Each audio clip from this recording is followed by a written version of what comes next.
ليكن يومك للشعب ودادا ليكن حبك طلوع سحر آفتاب کے طلوع ہونے سے تھوڑی دیر پیشتر صبح کی ہلکی ہلکی روشنی مشرق سے نمودار ہونی شروع ہو جاتی ہے۔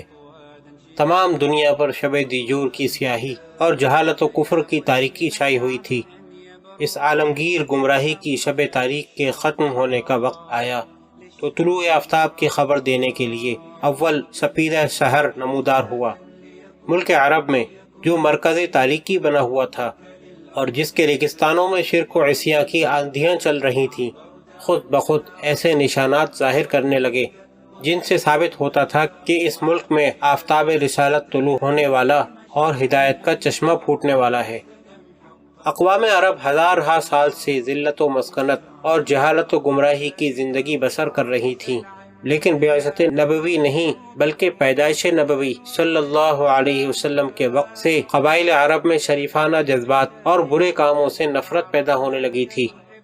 ورقہ بن نوفل بن اسد بن عبد العزا، عثمان بن الحویرث بن اسد زید بن عمر بن نفیل عم، عمر بن الخطاب، عبید اللہ بن جحش وغیرہ کئی اشخاص ایک جگہ جمع ہوئے اور اپنے عقائد و اعمال پر غور کرنے لگے۔ بالآخر سب نے متفقہ طور سے پتھروں اور بتوں کی پرستش سے بیزاری ظاہر کی اور مختلف مقامات کی طرف دین ابراہیم کی جستجو میں نکل کھڑے ہوئے۔ ورقہ بن نوفل نے دین مسیحی اختیار کر لیا اور بڑی محنت و توجہ سے توریت و انجیل وغیرہ کتب پڑھیں۔ عبید اللہ بن جحش اپنے خیال پر قائم یعنی دین حنیف کی جستجو میں مصروف رہے، یہاں تک کہ اسلام کا ظہور ہوا اور انہوں نے اسے قبول کیا۔ حبش کی طرف ہجرت کی، وہاں جا کر نصرانیت کی طرف مائل ہوا۔ عثمان بن الحویرث قیصر روم کے پاس جا کر نصرانی ہو گئے۔ زید بن عمر نے نہ تو یہود و نصارہ کا مذہب اختیار کیا، نہ بت پرستی کی، خون اور مردہ جانوروں کو اپنے اوپر حرام کر لیا، قطع رحمی اور خون ریزی سے پرہیز کیا۔ جب کوئی شخص ان سے دریافت کرتا تو کہتے کہ میں رب ابراہیم کی پرستش کرتا ہوں، بتوں کی برائیاں بیان کرتے اور اپنی قوم کو نصیحت و ملامت کرتے۔ اکثر ان کی زبان پر یہ الفاظ جاری ہوتے کہ اے اللہ، اگر میں اس بات سے واقف ہو جاتا کہ کس طرح تیری عبادت کی جائے تو میں ضرور تیری عبادت کرتا، تیری رضامندی حاصل کرتا، لیکن میں تو تیری رضا کی راہوں سے ناواقف ہوں، یہ کہتے اور سجدے میں چلے جاتے۔ کاہنوں اور ستارہ شناسوں نے بھی یہ کہنا شروع کیا کہ ملک عرب میں ایک عظیم الشان نبی پیدا ہونے والا ہے اور بہت جلد اس کی حکومت ظاہر ہوا چاہتی ہے۔ ملک عرب میں یہودی بھی آباد تھے اور نصارہ بھی۔ علماء یہود نے بھی اور علماء نصارہ نے بھی توریت و انجیل کی بشارتیں بیان کرنی اور لوگوں کو سنانی شروع کی کہ نبی آخر الزماں صلی اللہ علیہ وسلم ملک عرب میں عنقریب ظاہر ہوا چاہتے ہیں۔ چند روز کے لیے ملک یمن پر شاہ حبش کا قبضہ ہو گیا۔ عبد المطلب کے زمانے میں بھی یمن کا علاقہ شاہ حبش کے ماتحت تھا۔ اس زمانے میں شاہ حبش کی جانب سے ابرہۃ الاشرم یمن کا صوبے دار تھا۔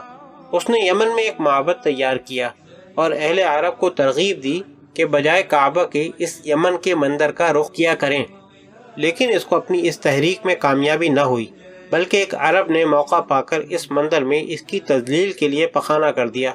ابرہہ نے جوش انتقام میں مکہ پر چڑھائی کی اور اس ارادے سے روانہ ہوا کہ خانہ کعبہ کو مسمار کر دوں گا۔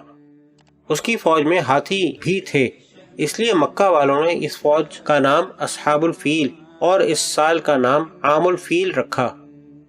مکہ کے قریب پہنچ کر ابرہہ نے جب مقام کیا تو قریش مکہ اس فوج کے آنے کی خبر سن کر خوف زدہ ہوئے، کیونکہ ان میں اس فوج کے مقابلے کی طاقت نہ تھی۔ سب نے مل کر سردار قریش یعنی عبد المطلب سے استدعا کی کہ آپ ابرہہ کے پاس جائیں اور کوئی صورت بہتری کی نکالیں۔ چنانچہ عبد المطلب ابرہہ کے پاس پہنچے۔ اس نے جب ان کی شریف و وجیح صورت دیکھی اور ان کی نجابت و سرداری کا حال سنا تو بہت متاثر ہوا اور عزت کے مقام پر بٹھایا اور آنے کا مقصد دریافت کیا۔ عبد المطلب نے کہا کہ آپ کے لشکر نے میرے 40 یا 200 اونٹ پکڑ لیے ہیں، وہ مجھے دلوائے جائیں۔ ابرہہ نے کہا کہ میں تم کو بہت عقل مند اور ذی ہوش شخص سمجھتا تھا، لیکن میرا خیال غلط نکلا۔ تم کو معلوم ہے کہ میں خانہ کعبہ کو مسمار کرنے آیا ہوں۔ تم نے اپنے اونٹ لینے کی کوشش کی، لیکن خانہ کعبہ کے بچانے کی کوئی تدبیر نہ کی۔ عبد المطلب نے فوراً برجستہ جواب دیا، میں تو صرف اونٹوں کا مالک ہوں، مگر اس گھر کا بھی ایک مالک ہے اور وہ اپنے گھر کی خود حفاظت کرے گا۔ ابرہہ اس جواب کو سن کر برہم ہوا اور اس نے کہا، اچھا، میں دیکھوں گا کہ رب البیت مجھ کو کس طرح روکتا اور کعبہ کی حفاظت کرتا ہے۔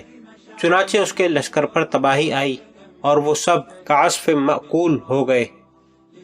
ابرہہ اور اس کے لشکر کا عبد المطلب کے اس جواب کے بعد اس طرح تباہ و برباد ہونا ملک عرب کے لیے ایک نہایت عظیم الشان واقعہ تھا، جس نے سب کے دلوں میں ہیبت الہی قائم کر دی تھی اور اکثر لوگوں کو ظلم و ستم اور قتل و غارت میں تعامل ہونے لگا۔ مذکورہ واقعہ اصحاب فیل کے بعد ہی ملک یمن کی حکومت شاہ حبش کے قبضے سے نکل گئی اور سیف بن ذی یزن یادگار ملوک تبابعہ یمن پر قابض و متصرف ہوا۔ عبد المطلب چند شرفائے قریش کو ہمراہ لے کر سیف کو یمن کی حکومت کی مبارکباد دینے کے لیے گئے۔ سیف بن ذی یزن نے اپنے علم و واقفیت کی بنا پر عبد المطلب کو خوشخبری سنائی کہ نبی آخر الزماں، جس کا تمام ملک اور ہر قوم کو انتظار ہے، تمہاری اولاد سے ہوگا۔ اس بات کی عام طور پر شہرت ہوئی۔ تمام شریک وفد شرفا کو اس بات کا اندیشہ ہوا کہ وہ نبی ہماری اولاد سے ہوگا۔ اب لوگ اہل کتاب کے احبار و رہبان کے پاس جا جا کر نبی آخر الزماں کے حالات اور علامات دریافت کرنے لگے۔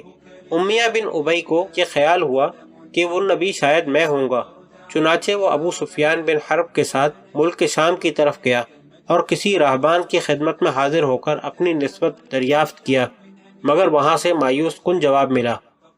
دنیا میں کسی بڑے نبی یا رسول کی بعثت یا پیدائش کے وقت آسمان پر بڑی کثرت سے اور غیر معمولی طور پر ستارے ٹوٹتے ہوئے دیکھے جاتے رہے تھے، چنانچہ اسی کثرت سے غیر معمولی طور پر حضرت صلی اللہ علیہ وسلم کی پیدائش کے قریب شہاب ثاقب آسمان پر نمودار ہوئے، اور علماء اہل کتاب نے حکم لگایا کہ یہ نبی آخر الزماں کی پیدائش کا زمانہ ہے۔ چنانچہ 9 ربیع الاول سن 1 عام الفیل مطابق 40 جلوس کسرا نوشیروان مطابق 22 اپریل سن 571 بروز دوشنبہ بعد از صبح صادق اور قبل از طلوع آفتاب حضرت محمد صلی اللہ علیہ وسلم پیدا ہوئے۔